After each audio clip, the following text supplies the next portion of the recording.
Going from the best 5 keyboard cases for the Mini 6, switching it up and going to the opposite. I've never really done the worst keyboard cases of all time for the Mini 6. Welcome back, it's V, let's get started.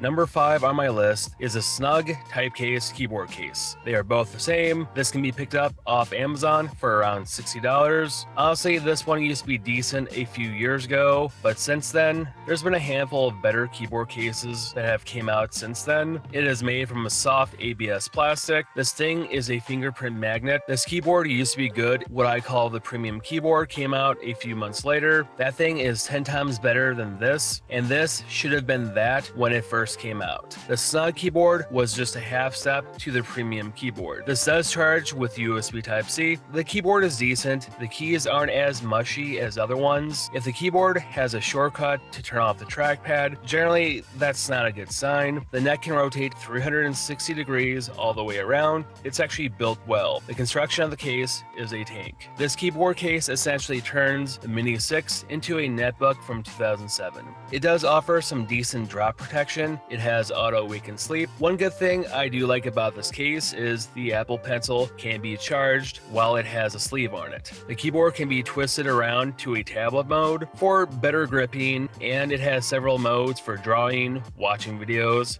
It has 7 colors of backlight with 3 levels of brightness. The keyboard, while it is passable, feels a bit more cramped compared to other ones from other lists. The keys are a little squishy, but they're better off here than the other 4 on the list. It's usable, but it's not great.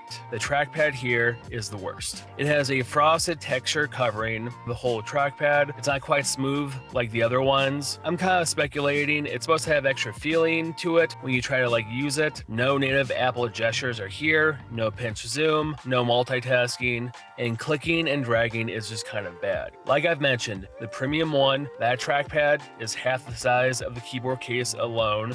It's smooth, it's faster, it's more responsive, plus it has all the native gestures that Apple offers. It's around the same price point, about $60 or so, and it's a much better experience. The second that came out, the Snugg keyboard case pretty much became obsolete. Number 4 is the Touch keyboard for the Mini 6. Let's say you're taking a test in school and you copy off the Smart Kid and you still get an F. That is what this keyboard is in a nutshell. It's a clear copy of the Snugg keyboard, changing around a few things, making it cheaper and inferior. Right now, this can be picked up off Amazon for $50. Like how the premium keyboard made the Snugg keyboard irrelevant, the Snugg keyboard made this one irrelevant, and this one came out after that one. It blows your mind. The build quality doesn't have that soft plastic to it. It has a hollow plastic feel for starters. Like when they made this thing cheaper, they made this the cheapest possible. Once it's opened up, the neck flexes. Like the keyboard looks the same as a Snugg, but the switches underneath each key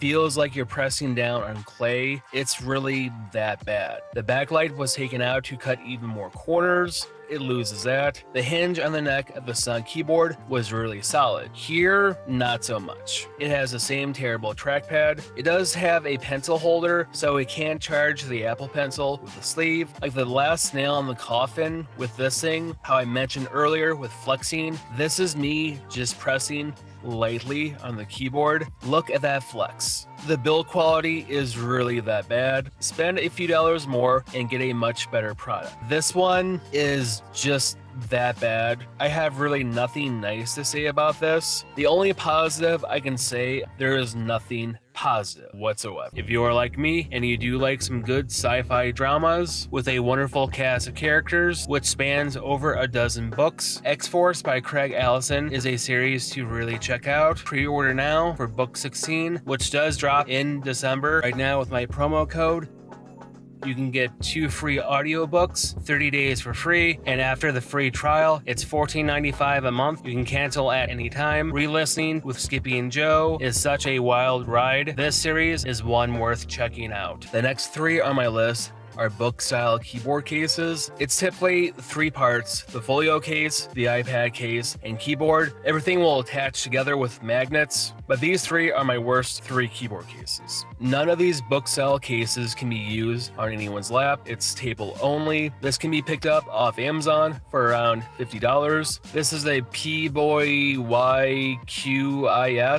It might be lost in translation. It is a 3-sectional keyboard case: the folio, the keyboard, and the iPad case. None of these have auto wake and sleep. It's just how it's designed. The back cover of the folio case transforms into a kickstand. No multi-angle, one possible position. The keyboard part does charge with USB Type-C. The trackpad is tiny, the size of a Tic Tac box. It's that small. With that tiny real estate, can the trackpad actually perform like a real one? Short answer, no. 1 finger clicking and dragging, and 2 fingers scrolling up and down. That's all. It is way too small for anything else, and what it can do is damn near impossible because it's so small. Like, on the flip side, the keyboard is not the worst one out there. I mean, it's bad, but it's like decent bad. Compare the keyboard to like drinking Diet RC Cola versus drinking caffeine-free lemon lime Pepsi. Both are terrible life choices, but one is clearly far worse than the other. Be like Diet RC Cola. The keys are kind of mushy, but they are circular instead of square. It feels a little bit more natural compared to the first 2, with this style of case being magnetic. If anyone owns like 5 different versions of this, you can mix and match colors. For $50, invest in the F22 Wing keyboard. It's about the same style layout, but it's executed so much better. On top of that, it's so thin, no one would expect it to be a real functional keyboard case. The second one is the same as number 3. It does it so much worse. This can be picked up off Amazon for around $40 or $50. It has no auto wake and sleep. It's a 3-sectional book-style case. Why this is so much worse: this keyboard charges with only micro USB. The trackpad is even smaller than the last one. It makes a Snugg keyboard look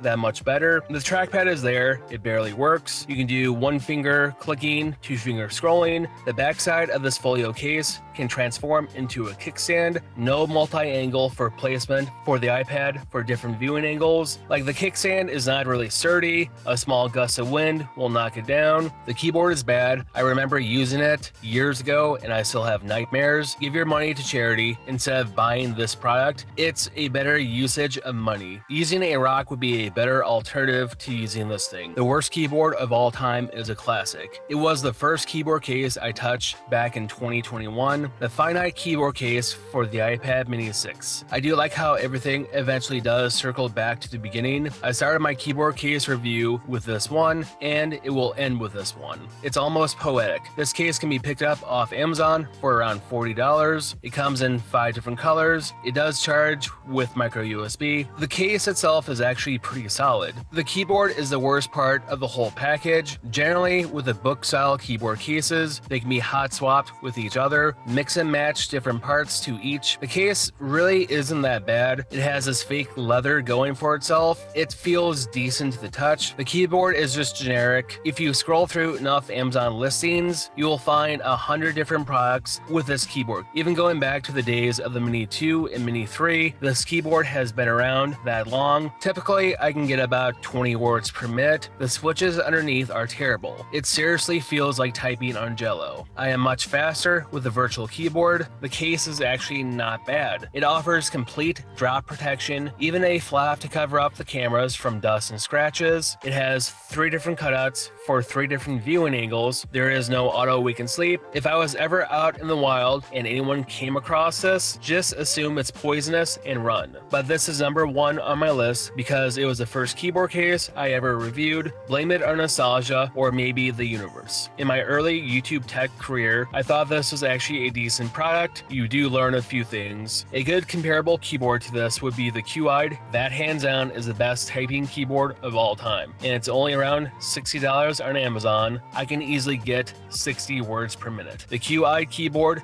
is the best for the Mini 6 of all time, and the Finite one is by far the worst one of all time. This video was actually much longer than I expected it to be. After this walk down memory lane, I need to take a holiday somewhere. The Mini 6, there's not really much support in the way of keyboard cases for it. Not many people will really touch them, but these 5 are hands hands down the 5 worst ones of all time. So, like always, thanks for watching. It's V, stay classy.